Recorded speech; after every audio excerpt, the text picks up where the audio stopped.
Good morning, I am Kevin Price, talking to you about you and your business. We're going to talk a lot about one of my favorite topics here this morning, about engaging with businesses, because businesses are made up of people and the importance of relationships. We've got Morag Barrett with us here today. Morag Barrett. She is with SkyTeam.com. And Morag, welcome to the program. Kind of tell us the story about SkyTeam.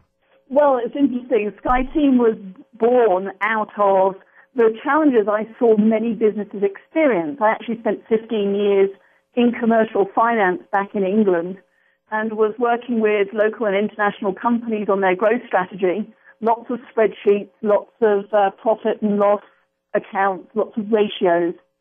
And what I realized was that you can have the best widget and the best product or service, but ultimately, if you cannot get the people within your company pulling in the same direction to execute against your plan, the numbers mean nothing. And so that's why I launched SkyTeam. And we are focused on the people side of successful organizations and helping companies in very different industries to ensure that everyone is pulling in the same direction so that those numbers become a reality.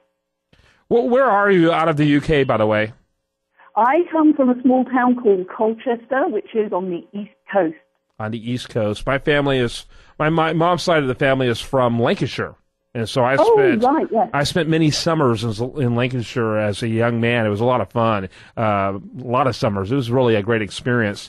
Tell us about this concept, this idea. I think it's a phenomenally smart idea, because I think with all the technology and with all the disruptions and all the social media, we've really begun to undermine the importance of relationship. Don't you agree?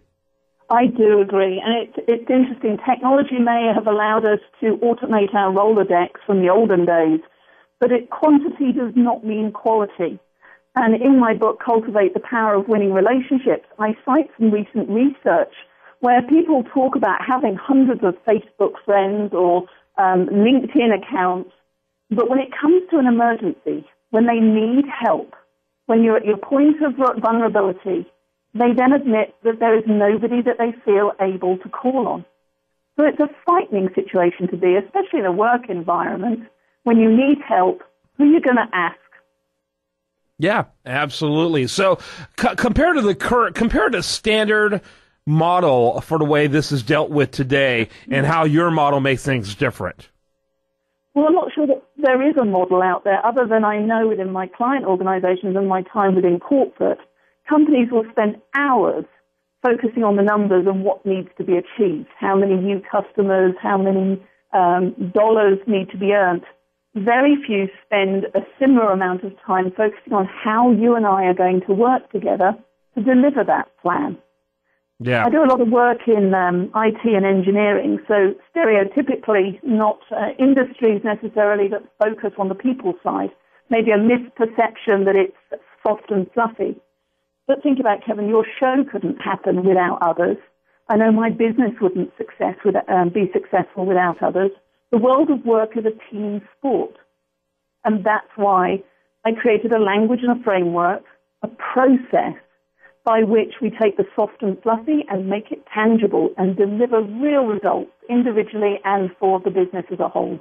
Yeah, very interesting, very interesting. So tell us about your typical clientele.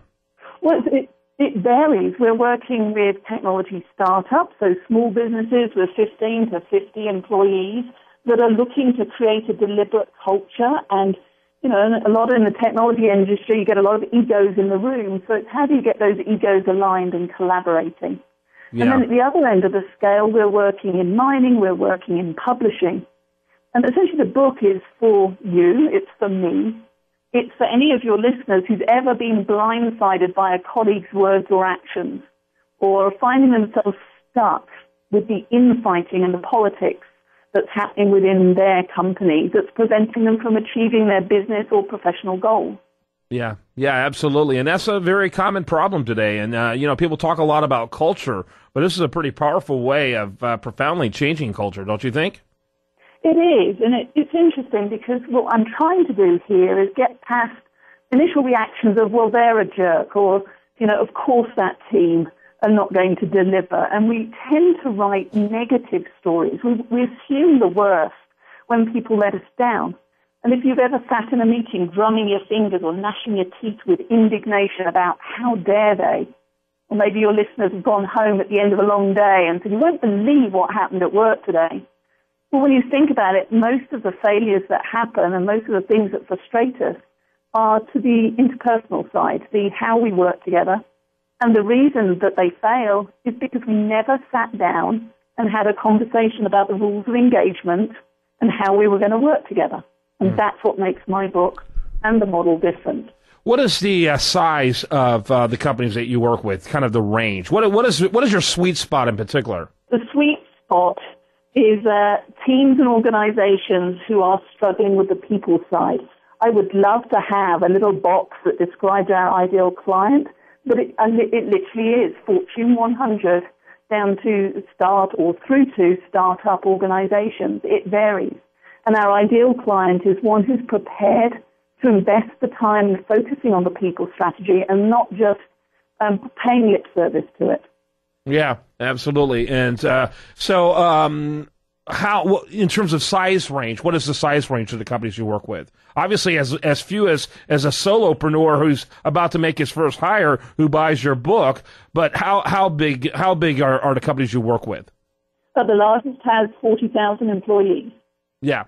And in terms of size, what is the size of the majority or the average, whichever you prefer to use, of the companies you have as clients? So here, I think it goes at a more granular level. So I find that the biggest impact is not worrying about how do we influence 40,000 people to play nice in the sandbox, or even 1,000 people in a larger organization. It is about looking around the table and the team that you are immediately part of. So we tend to do a lot of work with line managers and their direct reports, focusing on, do we even have the same definition of success? So there we're talking about relatively small groups of people, 10 to 15 maybe, in the room, who are all talking then the same language around ally relationships and how do we collaborate. And once they've got their own house in order, then I see them inviting up and downstream teams to join into that same dialogue. And what this does is cause a ripple effect. And so over time, it affects change to whether it's the 40,000 or the 500 people within your company. Mm-hmm. Yeah, very interesting. Very interesting. Yeah. By the way, what's the best way to order your book? Oh, so how do you order it? If you go to cultivatethebook.com, all the information is there. You'll see a couple of videos where I talk about the concept, and your listeners can absolutely order their copy through cultivatethebook.com. Thanks so much for being with us. I appreciate it, Kevin. Thank you very much. And when we come back, we're going to have much, much more for you. I do want to remind you, best content here, it shows up over there at usdailyreview.com. While there, like it on Facebook, follow it on Twitter.